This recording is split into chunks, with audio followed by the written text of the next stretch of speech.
Om Namo Bhagavate Vasudevaya.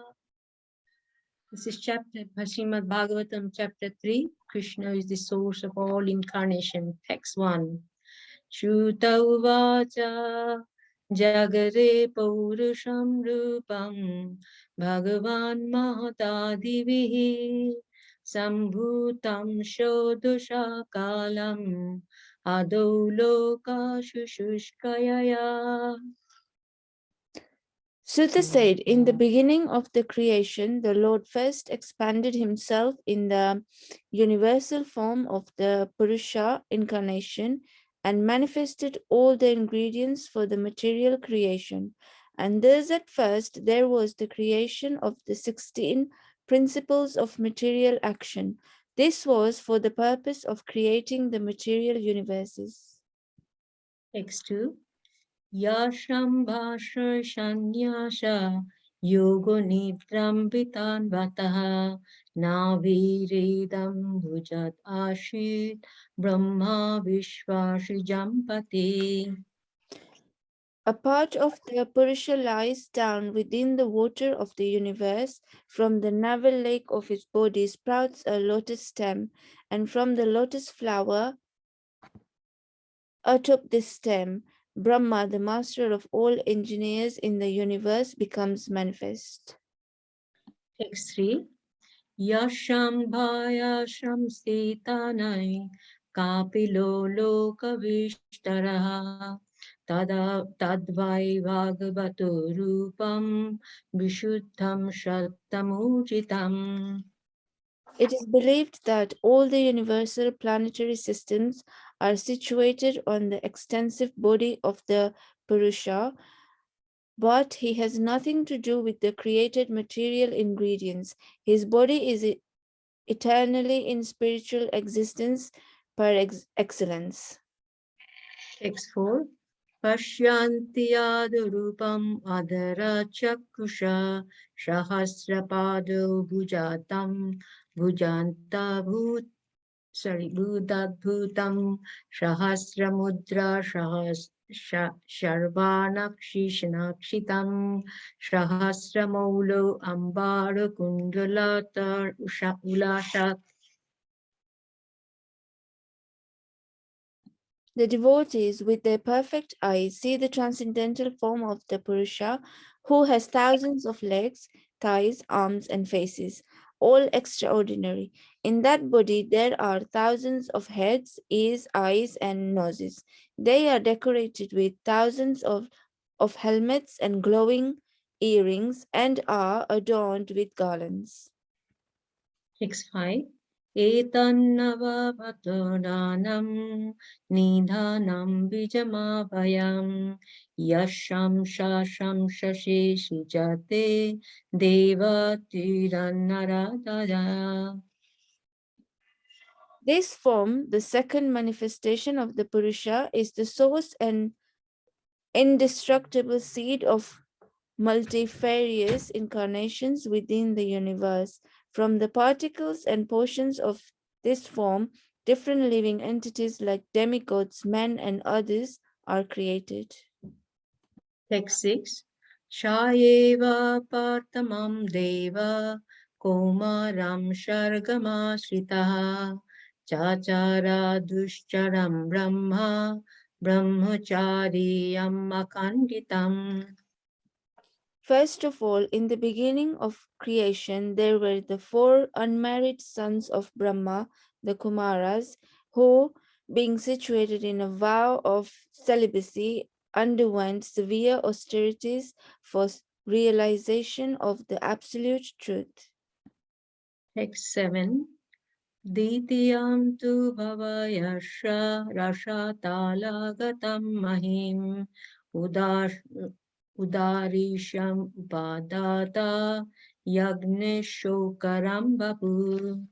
The supreme enjoyer of all sacrifices accepted the incarnation of a boar, the second incarnation, and for the welfare of the earth, he lifted the earth from the nether regions of the universe.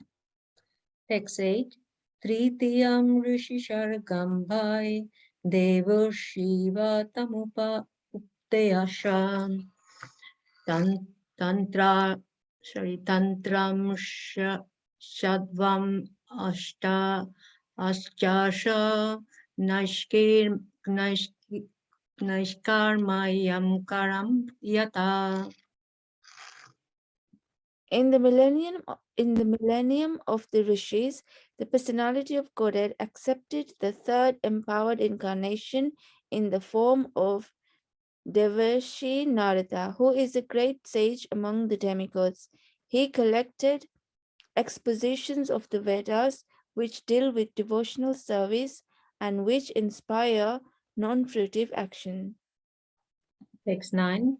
Turaye dharma kala sarge nara narayana rishi bhutam bhatu sam nopetam akruduscharam tapa.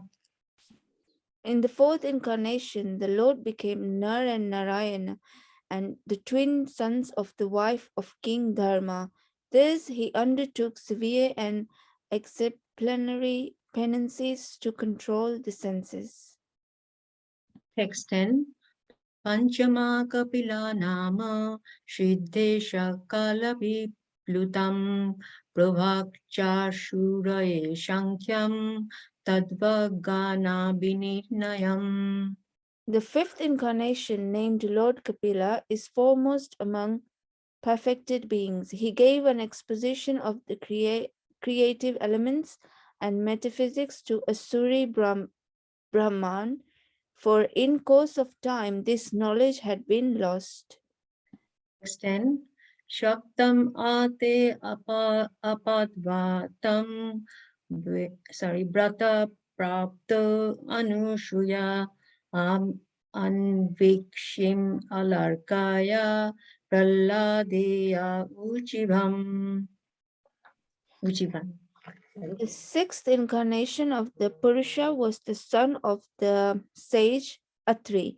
He was born from the womb of Anasuya, who prayed for an incarnation. He spoke on the subject of transcendence to Alarka, Prahalad, and others, Yadu, Haihaya, etc. Text 12.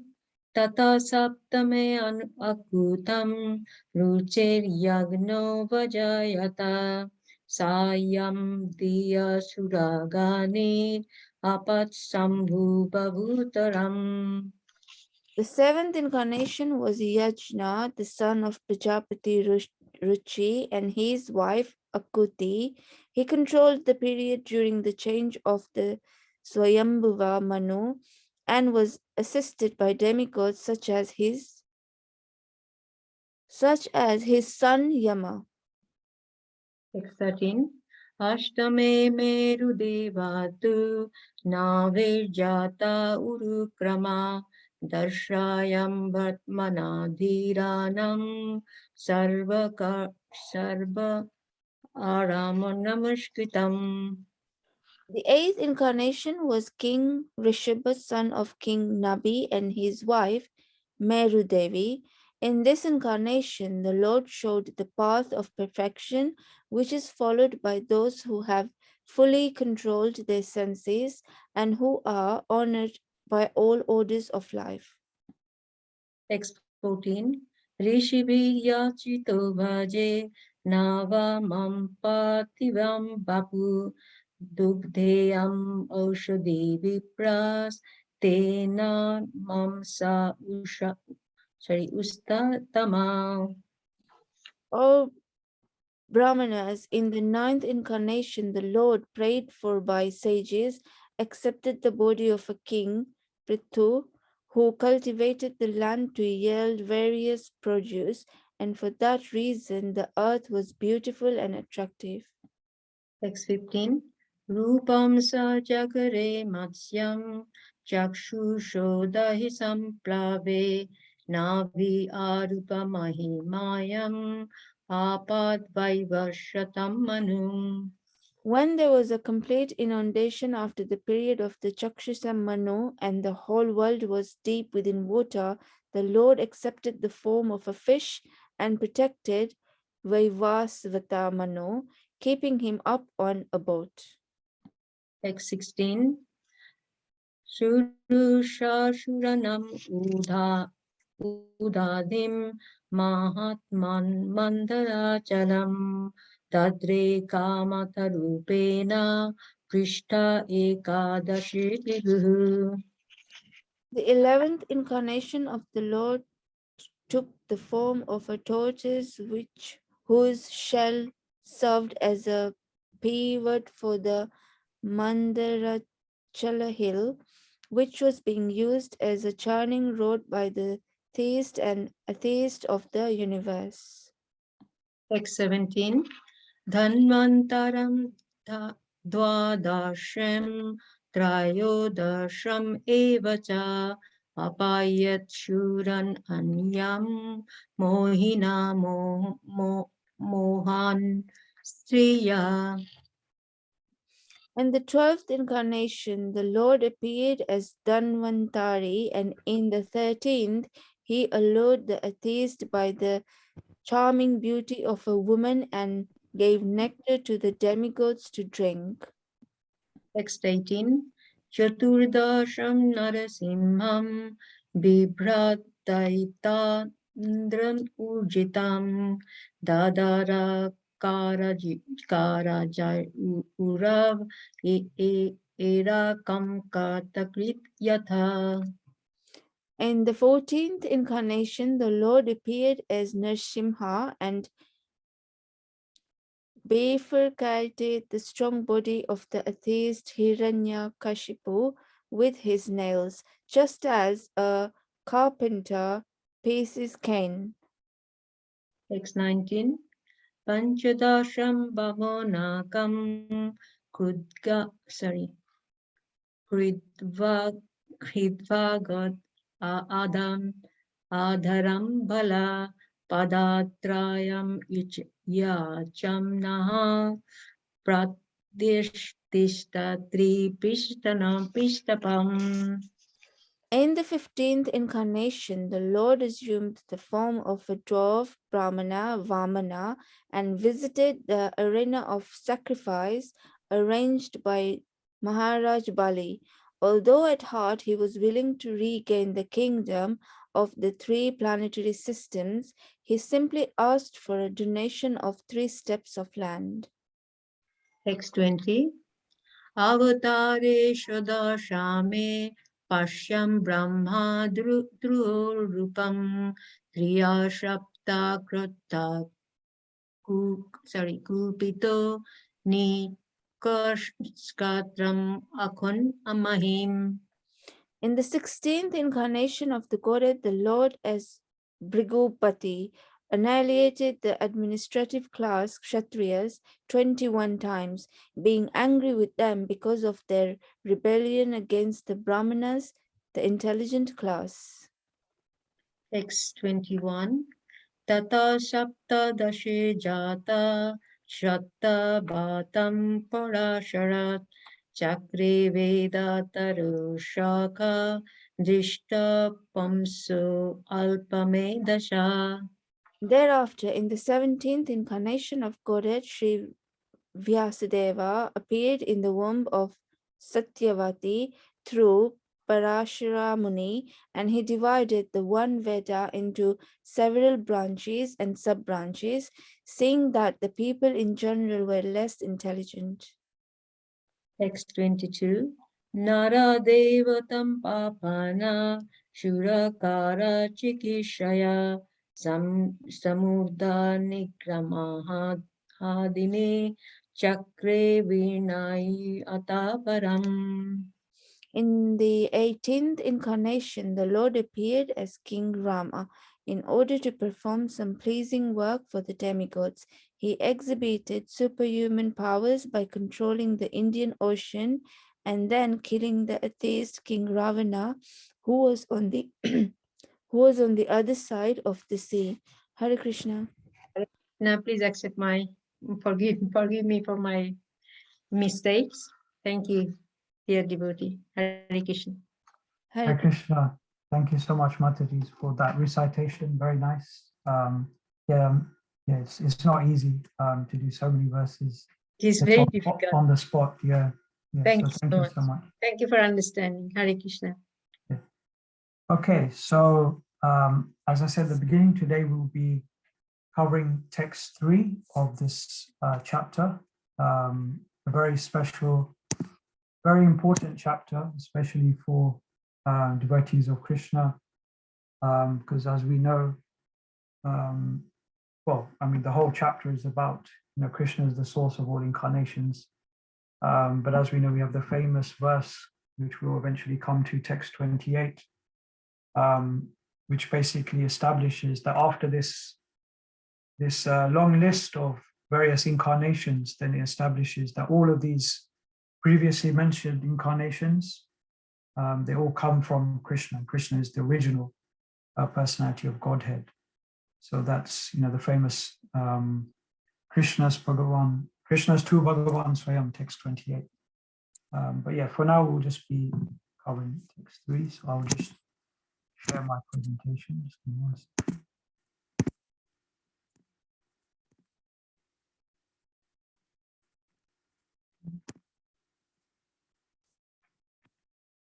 So, yeah, text 3. So I'll just start with the Mangala Charan, and then I'll go on to the Sanskrit verse.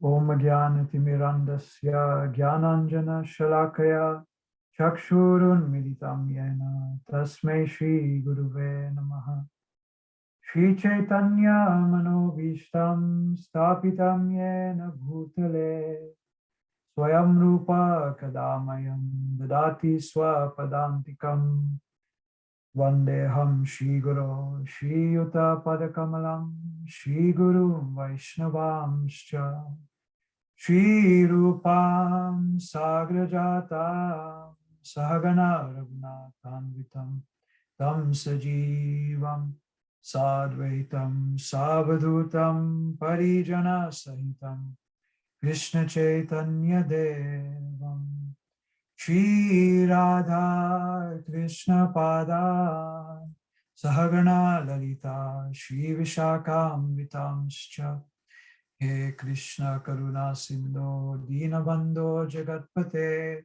Gopesha Gopika Kanta Radha Kanta Namostute Tapta Kanchana Gaurangi Radhe Vrindavaneshwari Vrishabhanu Sute Devi Pranamami Hari Priye Vancha kalpa tarubhyascha kripa sindhubhya cha patitanam pavanebhyo vaishnavebhyo namo namaha. Jaya Shri Krishna Chaitanya Prabhu Nityananda Shri Advaita Gadadhara Shivasadi Gaura Bhaktavinda Hare Krishna, Krishna Krishna, Hare Hare, Hare Rama, Rama Rama, Hare. Om Namo Bhagavate Vasudevaya. Om Namo Bhagavate Vasudevaya. Om Namo Bhagavate Vasudevaya. First of all, Sanskrit. Yasya vayava samsthanai kalpito loka vistaraha tadvai bhagavato rupam vishuddham sattvam urjitam. Translation. It is believed that all the universal planetary systems are situated on the extensive body of the Purusha, but he has nothing to do with the created material ingredients. His body is eternally in spiritual existence, par excellence. Purport. I'll put the purport into 3 sections. So maybe could we have one volunteer to read this first paragraph, please?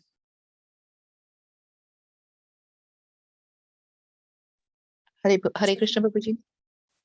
Okay. Yes, please. Thank you. Thank you, Prabhuji. The conception of the Virat Rupa or Vishwarupa of the Supreme Absolute Truth is especially meant for the neophyte, who can hardly think of the transcendental form of the personality of Godhead. To him, a form means something of this material world, and therefore an opposite conception of the Absolute is necessary in the beginning to concentrate the mind on the power extension of the Lord. Hare Krishna. Thank you so much, Mataji. So, Can okay, can I read it, Prabhuji? the next one. Can I read it, Prabhuji? So I'm just going to speak a little bit about this first one, and then maybe you can read the second part. Can you scroll it up, please? It is believed that all the universal planetary system are situated on the extensive body of the Purusha, but he has nothing to do with the created material ingredients. His body is eternally in spiritual existence par excellence. Hare Krishna. Thank you. So just first of all, on the translation itself. So obviously in the last two sessions, we've been hearing of this Purusha incarnation by which the material creation comes about. And in the previous session, we heard, just to recap, we heard that a part of the Purusha lies down within the water of the universe. From the navel lake of his body sprouts a lotus stem. And from the lotus flower atop this stem, Brahma, the master of all engineers in the universe, becomes manifest. So then now we are hearing that all these, so Lord Brahma is known as the secondary creator. So he's basically, if you like, given all the ingredients for the material creation by Krishna, and then using that and using the inspiration received from Krishna, then Lord Brahma creates the universe. And we understand, it mentions here universal planetary system. So we understand from Bhagavatam that there are 14 planetary systems. There are planetary systems lower, and then in the middle where we are, and then there are higher. So it's saying here that they are situated on the body of the Purusha. So if you read a little bit deeper, then it explains that, this lotus stem we heard about yesterday's class. So there's actually the planetary systems are within, it's described within this lotus stem. So then it says, despite this, the Lord has nothing to do with these material ingredients. And it says that his body is eternally in spiritual existence par excellence. So basically, it's sort of hinting about, Krishna's body, the Lord's body being Satchidananda, as we have heard so many times. So this is basically what it's saying, it's saying it's eternal, and it's in spiritual existence. And then I will cover more. I'm not going to speak so much on the first part, but I'd like to focus more on this second point about the Lord's transcendental form, the Lord's transcendental body. So just going on to the first part of the purport that we heard. So then here, Srila Prabhupada gives the name of this form that we may, I'm sure, recognize from the Bhagavad Gita, the Virat Rup or the Vishwarup. So I'm sure we recognize this as the universal form that Krishna displayed to Arjuna on the battlefield of Kurukshetra. So here, Srila Prabhupada is saying that this conception of the Virat Rup is specifically, rather than for an advanced devotee, but just for someone very new, neophyte. A person who at this stage, Prabhupada is saying that at that point, they can't really perceive, they can't really even understand how can the personality of Godhead have a transcendental form. And why is that? Prabhupada is saying, because for them, a form is something in the material world, because here in the material world, we only have knowledge of material forms.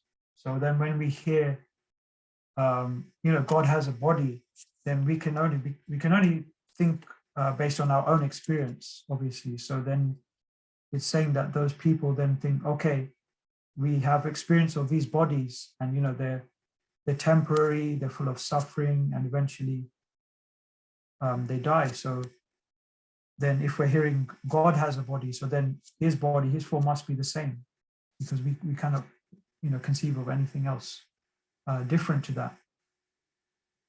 So then here, so Srila Prabhupada is saying, therefore, an opposite conception of the absolute is needed for those people, at least in the beginning. And he's saying to concentrate the mind on the power extension of the Lord, or in other words, power extension meaning the potency of the Lord, the energy of the Lord. So because we understand these, we hear about these two aspects of the Lord. We hear about the Lord and then the Lord's energy. So because these neophytes are unable to understand the Lord himself, meaning his form, then therefore they have this understanding, at least they can understand this energy of the Lord, the potency of the Lord, which is, all pervading, throughout the universe, throughout creation. So at least that's a bit easier to understand, to conceive of. So that's why Srila Prabhupada is saying that this is even necessary in the beginning. Okay, so now the second part of the purport. So maybe you could have another volunteer, please, to read this. Hare Krishna Prabhuji, can I read it? Yes, please. Hare Krishna. As stated above, the Lord extends his potency in the form of the Mahatattva, which includes all material ingredients. The extension of power by the Lord and the Lord himself personally are one in one sense. But at the same time, the Mahatattva is different from the Lord. Therefore, the potency of the Lord and the Lord are simultaneously different and non-different. The conception of the Virat Rupa, especially for the impersonalist, is thus non-different from the eternal form of the Lord. Hare Krishna. Hare Krishna, thank you, Prabhu. So, okay, so here, like I mentioned earlier, Krishna supplies the ingredients of the creation. So here's explained, this is known as the Mahatattva. And here it's saying that this is basically, the Lord extends his potency. So this means this is happening through the Lord's potency. So then it's saying, it's this point which I highlighted. So we're hearing about the potency of the Lord and the Lord. And he's saying that they are simultaneously different and non-different. So, the potency of the Lord is part of the Lord, is coming from the Lord. So in that sense, there is no difference. So in that sense, they are one, as it says here. But at the same time, we still can understand there's a difference between the Lord and his energy, or Prabhupada sometimes says there's a difference between the energy and the energetic. Energetic meaning the person who possesses the energy. There is a difference. And sometimes he also gives the example of the sun. So this, we can say, the sun is like the Lord, and then, the energies of the sun, we can compare to the energies of the Lord. So the energies of the sun are light and heat. So in one sense, they are one with the sun, but at the same time, we understand they are different. So, Srila Prabhupada sometimes says in his lectures that it's like, say we're in our room and, the sunlight comes in through the window into our room. So it's not that, Srila Prabhupada says, it's not that the sun itself, the sun globe, as he says, it's not that is in our room, but the energy of the sunlight and heat has come to us. So in one sense, the sun is there, but in another sense, it's not. So it's simultaneously like that. And this is we all know that this philosophy of simultaneous oneness and difference.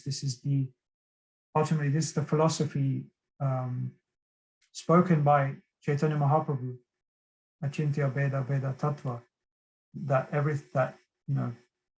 so for example, it applies here that the Lord and the Lord's energy, they are one and different, but it also applies, I'm sure we've heard, to us as well, the living entities and the Lord. They are one qualitatively, but they are different quantitatively. And Prabhupada gives the example so many times that a drop of water in the ocean has, you could say, the same qualities of the ocean, but obviously one drop is not the whole ocean. Or so in the same way we can understand that we have as minute parts and parcels of the Lord, we have the same quality, but we are quantitatively very different. We are very tiny, very minute.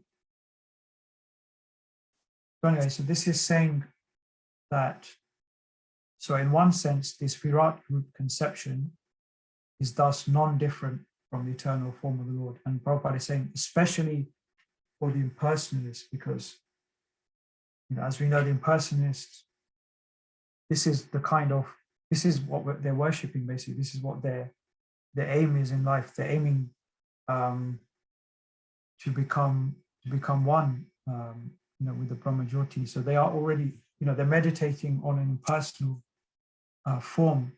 So then, as we mentioned earlier, so this is easier for them to understand, to meditate on, because they don't have that understanding of the form of the Lord.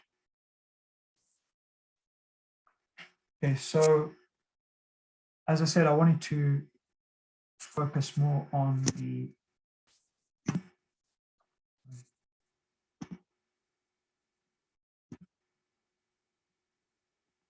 there's one more part for the purport. Maybe one last volunteer to read this last paragraph for the purport, please. May I read it? Yes, please. Thank you. This eternal form of the Lord exists prior to the creation of the Mahat Tattva. It is stressed here that the eternal form of the Lord is par excellence spiritual or transcendental to the modes of material nature. The very same transcendental form of the Lord is manifested by his internal potency, and the formation of his multifarious manifestations of incarnations is always of the same transcendental quality, without any touch of the Mahat Tattva. Thank you, Hare Krishna. Thank you, Mataji. Hare Krishna. So, so here it's saying that this eternal form of the Lord exists even before the creation of the Mahat Tattva, even before material world, the form of the Lord is there. So, Srila Prabhupada, in his lecture he gives a lecture on the first 3 verses of this chapter, and he says, regarding this verse, he says that it's like how God says at the beginning of the Bible that, let there be creation, and then by his desire, then there's creation occurring there. So Srila Prabhupada is saying that, God is there before the creation, saying, let there be the creation. So that means, Srila Prabhupada says, that means before the creation of the material world, God is already there.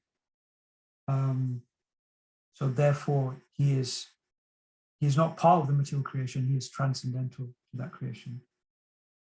So, that's why, Prabhupada likes to give that example actually from the Bible. So then, next thing I highlighted was that this form of the Lord is transcendental to the modes of material nature. So this is very important, and it's quite interesting that I was asked to speak on this verse, because so I was there this morning for the morning for the morning class at the Manor, the morning Bhagavatam class, and it was actually on a very was on from Canto 2, but it was on a very similar topic. How, you know, we are kind of susceptible to the modes of material nature, but the Lord is not. The Lord is transcendental to that. And then, yeah, then when I came back from the man, I saw a message from Divyanam Prabhu asking me to do the CHAD class on this verse, and then I had a look at the verse and thought, oh, this is very similar to today's morning class. So in the class this morning, you know, it was being explained that, you know, we are so much, our lives are so much dictated by the modes of material nature, but, you know, the Lord has nothing to do with these modes of material nature. He's completely unaffected. So that's what it's saying here. And then it's saying this, so this transcendental form of the Lord is actually manifested by his internal potency. So up till now, what we've been reading, I guess you could say, is about the external potency, through which, as we are hearing, the creation of the material world happens through this external potency. But here it's saying that beyond that is the Lord's internal potency. So that is something different. And it's saying that through that internal potency, then the transcendental form of the Lord is manifested. But again, I mentioned this point actually at the end of the class this morning, that this is this distinction between external potency and internal potency, that is just for us, at least from our point of view, us here in the material world. But from the Lord's point of view, he just has one energy, one potency. He doesn't have any distinction between external and internal. That is only for our understanding. For him, it's just his energy. So it's, Srila Prabhupada explains, it's one energy acting, when it acts in one way, it has one kind of role, then we call it external potency. And then when it acts in a different way, in a spiritual way, then we call it internal potency. But for Krishna, they're both the same, or they're both one. So then, famous example Srila Prabhupada gives of the microphone, you know, when he's giving class, then you'll say, so this microphone that I'm using, you know, to speak externally, it seems like a material thing, you know, it's made of the material elements. But because it's being used for a spiritual purpose to speak class on Srimad Bhagavatam or Chaitanya Charitamrita or whatever it might be, because it's used for that purpose, then it's spiritual. It becomes spiritual, even though it seems like it's exactly the same thing. There's no, externally, it doesn't look like anything is different, but, you know, it's spiritual. And again, on the same topic, the point was raised in the morning class. This applies to, you know, prasadam as well.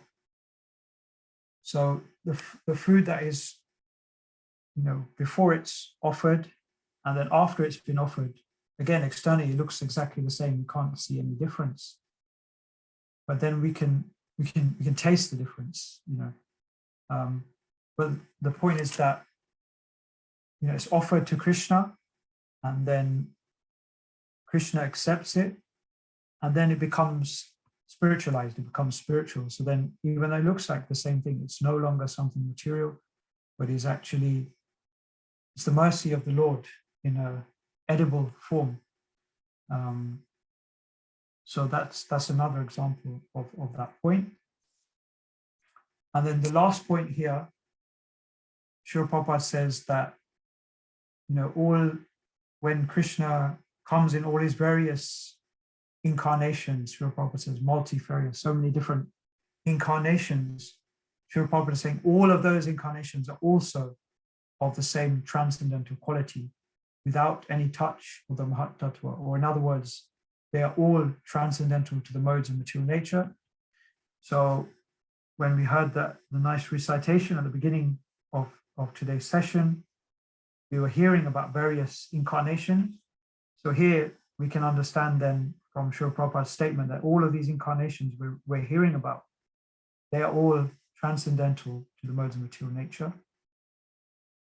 And So, we heard all the way up to text 22, and then eventually we will hear text 23, which is, a special verse again mentioning the advent of Lord Balaram and Lord Krishna.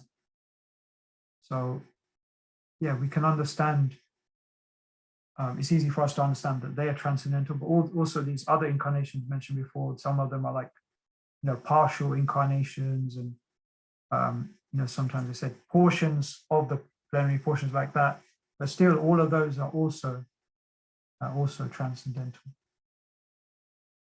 Okay, so just going back to the verse. So as I said, I want to focus the rest of the class on, this point about his body is eternally in spiritual existence par excellence. So we heard, a little bit at the beginning of creation, we heard about Lord Brahma. So kind of following on that theme, I just want to continue with some quotes from Brahma Samhita, basically describing, so we heard now how the Lord's form, his eternal form, is transcendental. So now I wanted to share, okay, so, I wanted to share various descriptions of that eternal form so we can understand more. Again, I'm sure many of you heard these verses, but it's always nice to read these and meditate on them. So first of all, we have, obviously the most famous verse from the Brahma Samhita, Ishvara Parama Krishna. So this verse is saying that Krishna, who is known as Govinda, is the supreme controller. He has an eternal, blissful, spiritual body. He is the origin of all. He has no other origin, for he is the prime cause of all causes. So this is, very similar to what we heard in today's verse. So it's saying basically, this body of the Lord is Satchidananda, it's eternal, it's blissful, and it is spiritual. So, or in other words, as we usually hear, it's full of bliss, full of knowledge, and it is eternal. And we can see here further how it's transcendental, because it is the origin of everything else. There's no other origin before that, and it is the cause of all causes. So in that sense, again, it's just repeating that point that it's transcendental. It's beyond the material world. It was there before, just like that point from Srila Prabhupada regarding the Bible. So then, text 30, I worship Govinda, the primeval Lord, who is adept at playing on his flute, with blooming eyes like lotus petals and head decked with peacock's feather, with a figure of beauty tinged with the hue of blue clouds, his unique loveliness charming millions of cupids. So here's another very beautiful description, giving us more lovely details about this eternal form of the Lord that we're hearing about. So again, I'm sure most of us are familiar with this.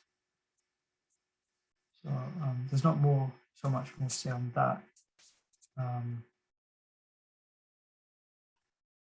So the next one is text 31.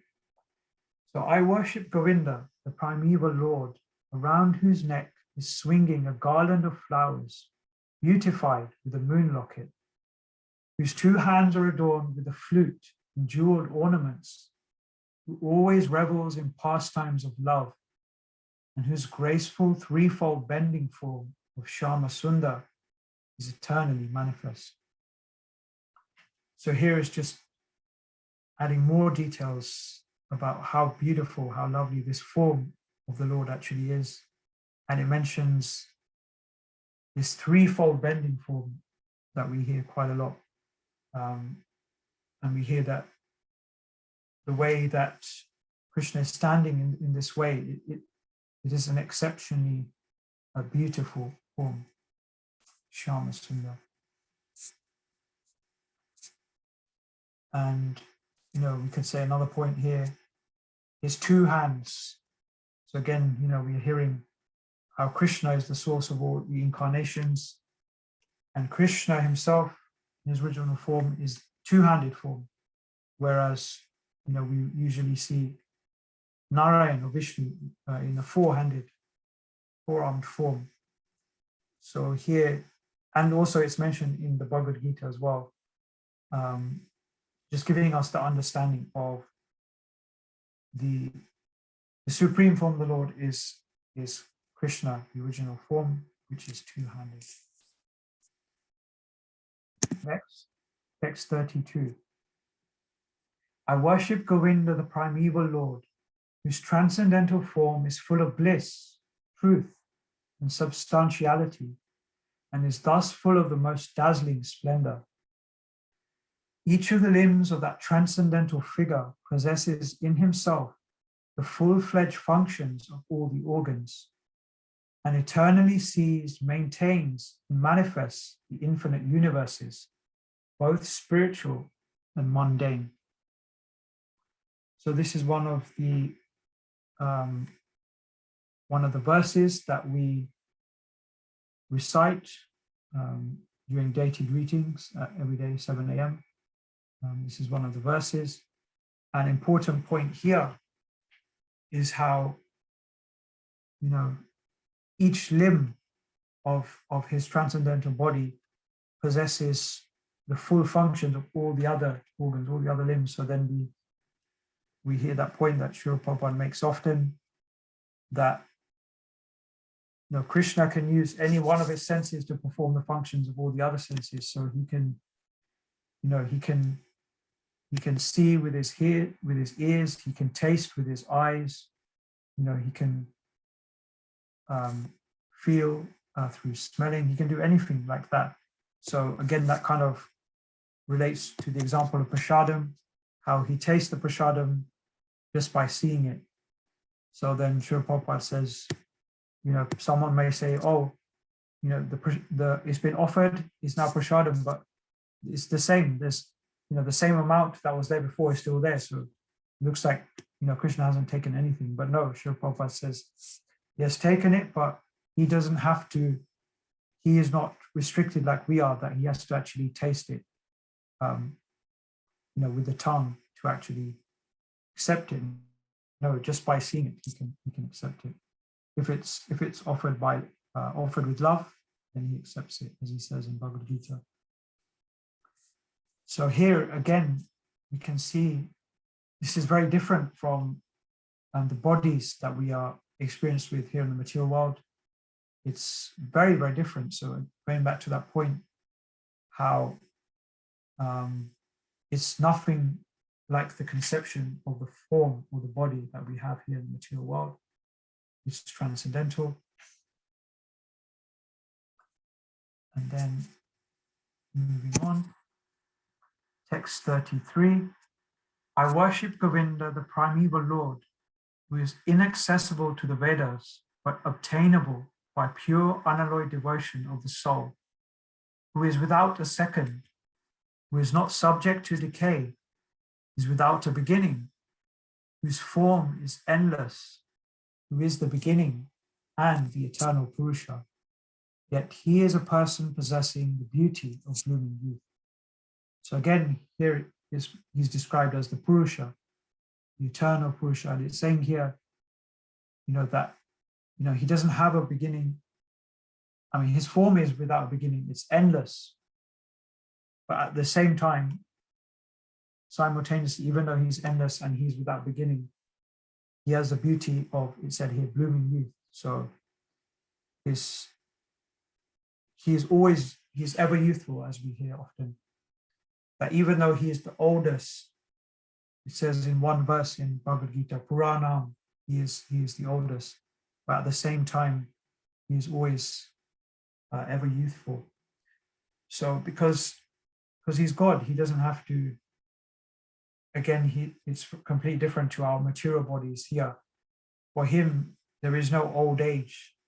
So there's no reason for him to take on, obviously sometimes he may for whatever purpose, but generally there's no reason for him to have that typical form that we sometimes see, that conception of an old man with a beard. There's no reason for him to take on a form like that. You know, he doesn't experience old age.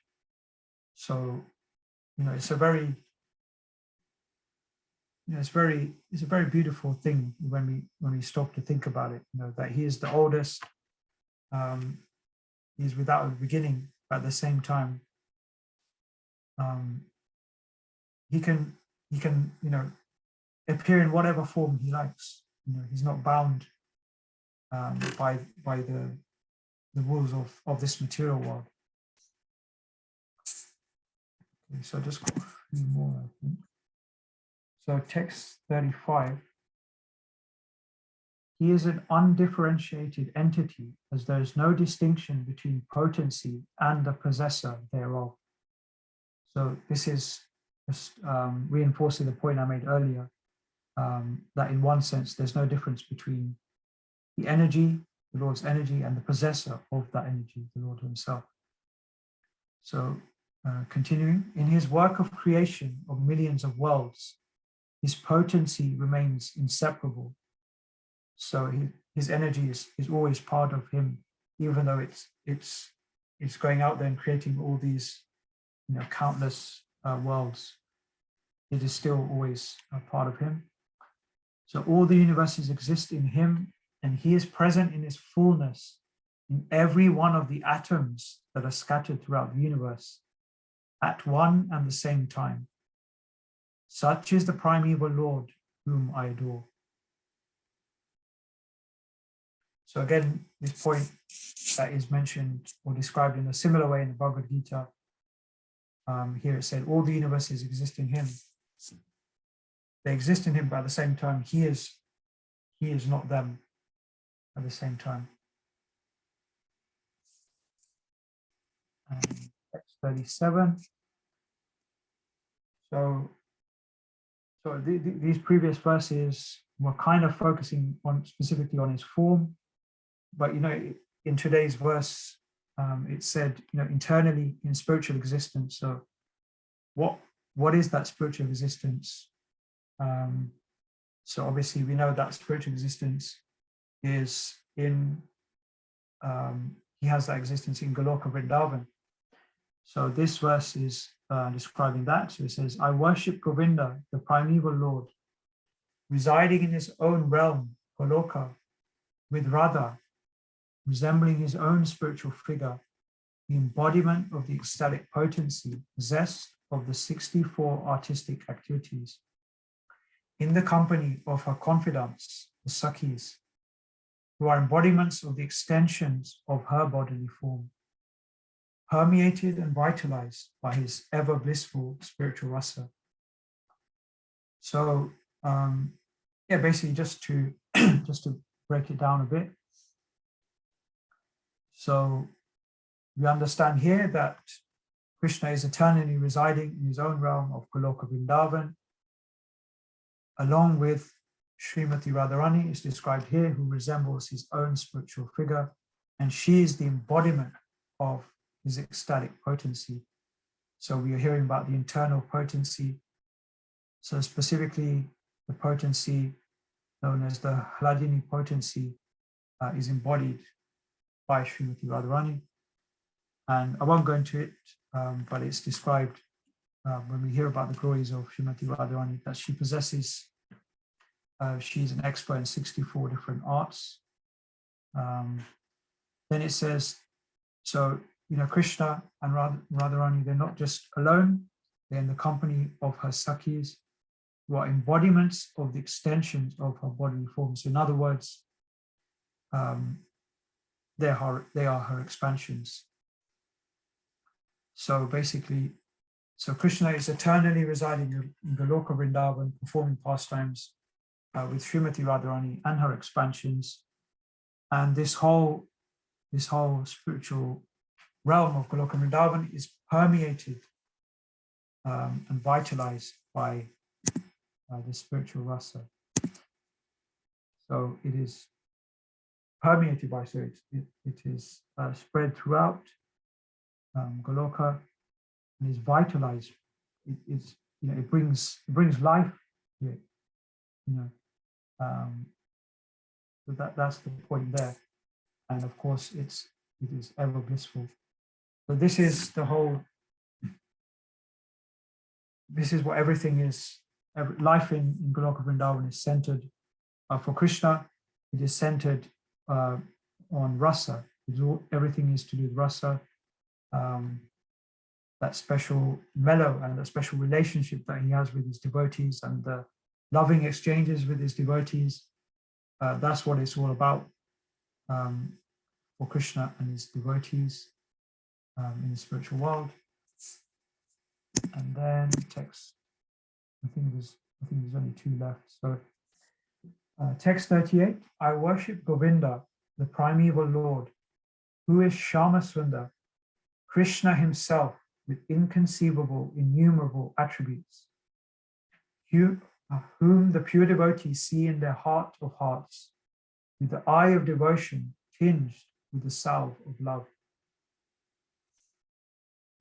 So we've been hearing about Govinda, about Krishna, Shama Sundar, but here ultimately it's saying that his qualities, his attributes, they're inconceivable and they are innumerable. So then if it's like that, then how can we possibly understand? So here it's saying the only way we can understand is with devotion.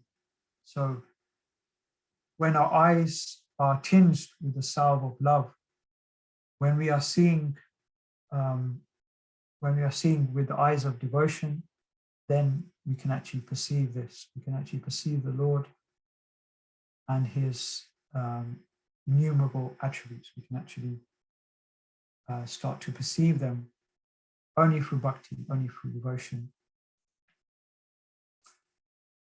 So then, then we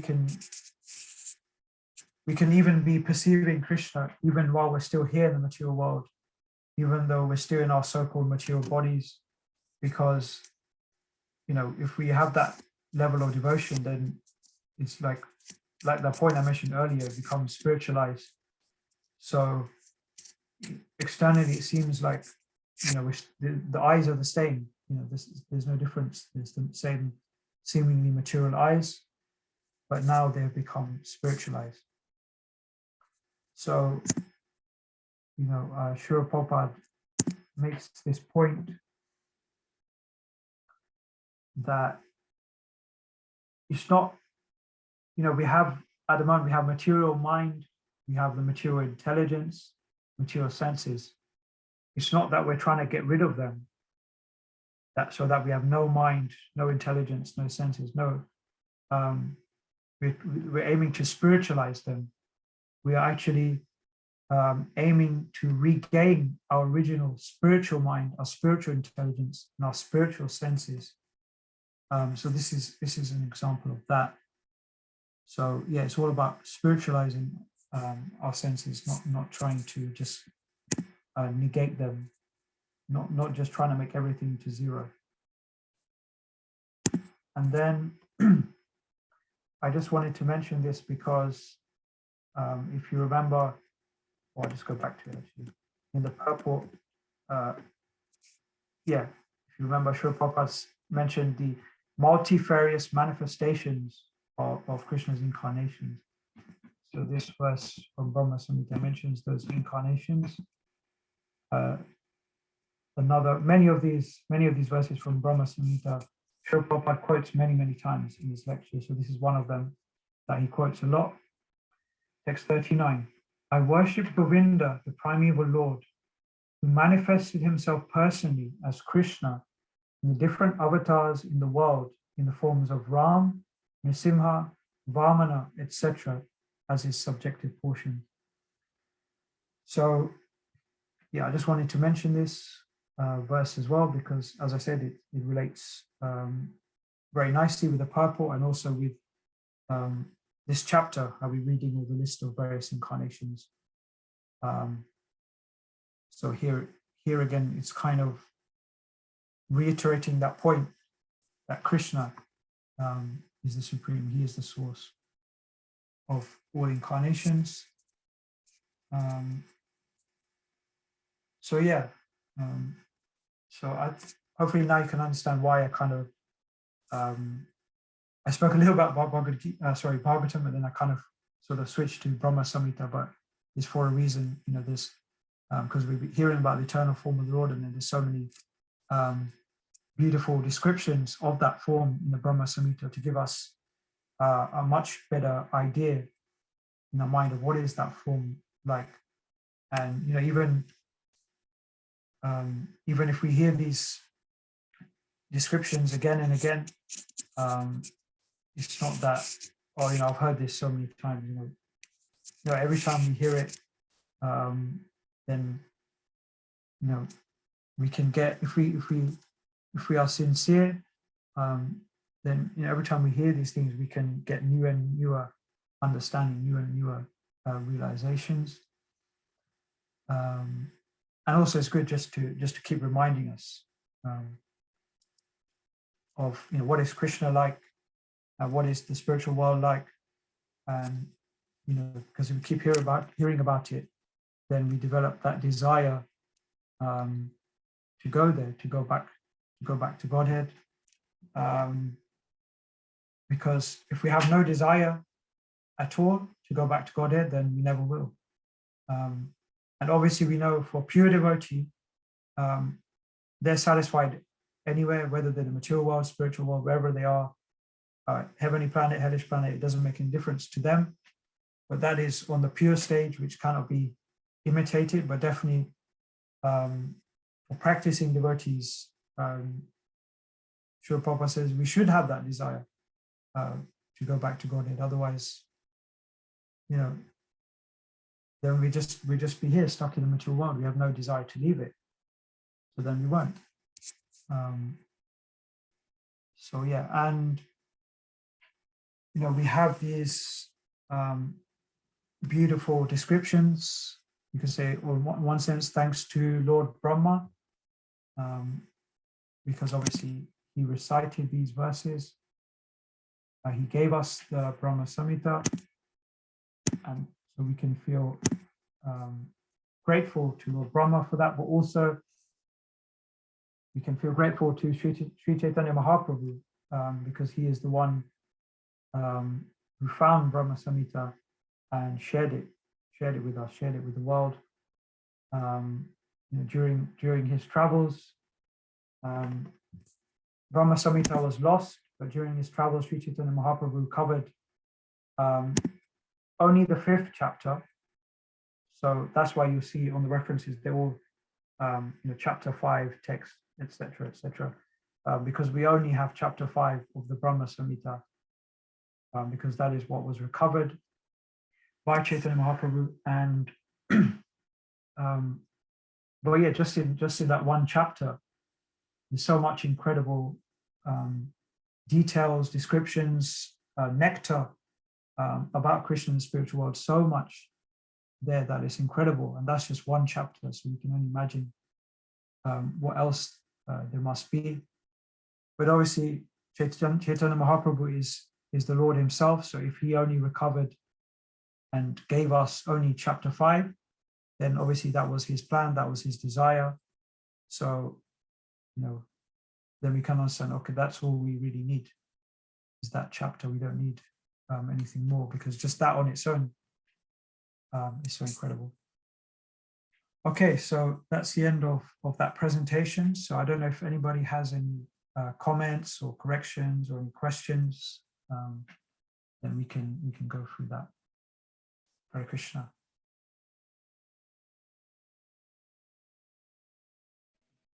Hare Krishna, Nikhil Prabhu. Thank you very much for your wonderful class. Please accept my humble. Wonderful explanation. You know, you mentioned about morning class, and actually, I was also listening. I actually, I don't know I forgot the name of the person who was giving class, and he was also explaining how wonderful. I mean, a person who hasn't got the experience of spiritual knowledge or not practicing Krishna conscious, for them everything is just, you know, just normal, and no spirituality they can see. But as the devotee start practicing Krishna conscious with this knowledge of Srila Prabhupada's, you know, what he has given us, how much it has impact on us, we can see everything in terms of with Krishna, relate with Krishna. Like Prashadam, he was explaining so nicely, everything. It's get. I used to cook boga in the morning, and you feel the difference. When you put so much energy, so much.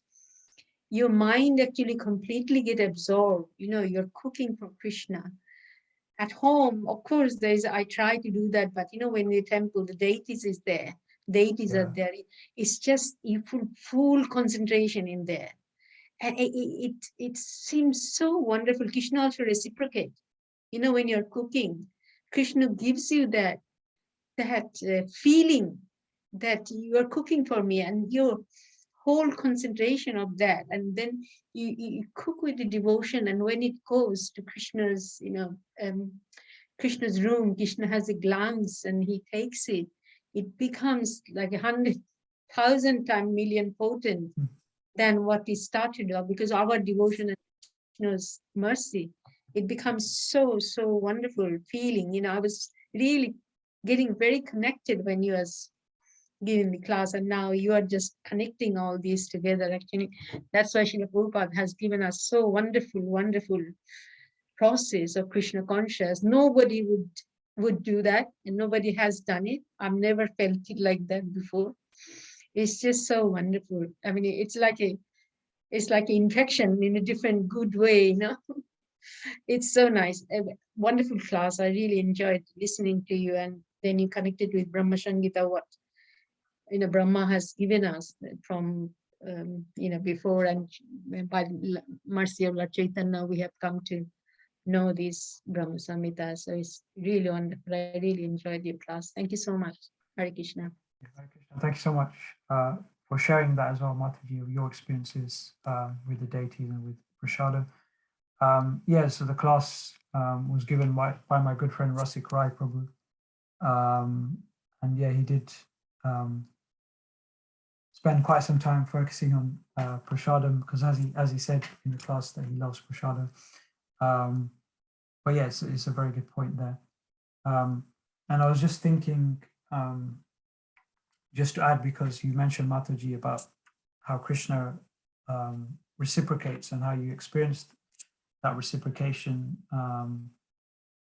through that service to the deities. So just to give another example on that, just very quickly, that he reciprocates in so many different ways. He's so very eager to reciprocate with his devotees, and even if that means, for example, with the example of Arjun and Bhishma Dev, Krishna is even willing to forego his reputation, break his promises, whatever it might be, just to reciprocate with the devotee and express his love for the devotee. So that's how eager he is to reciprocate. And just to end quickly, there's a personal example for me. The other day, like 2 days ago, I think it was like 2 days ago, I was just praying. I made a prayer to Krishna just to help me with something in particular.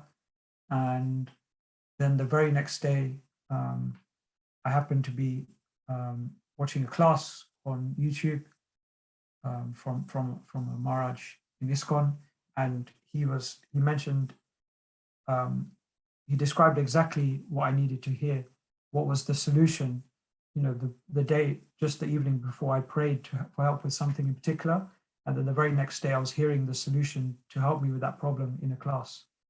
And then this devotee was describing this.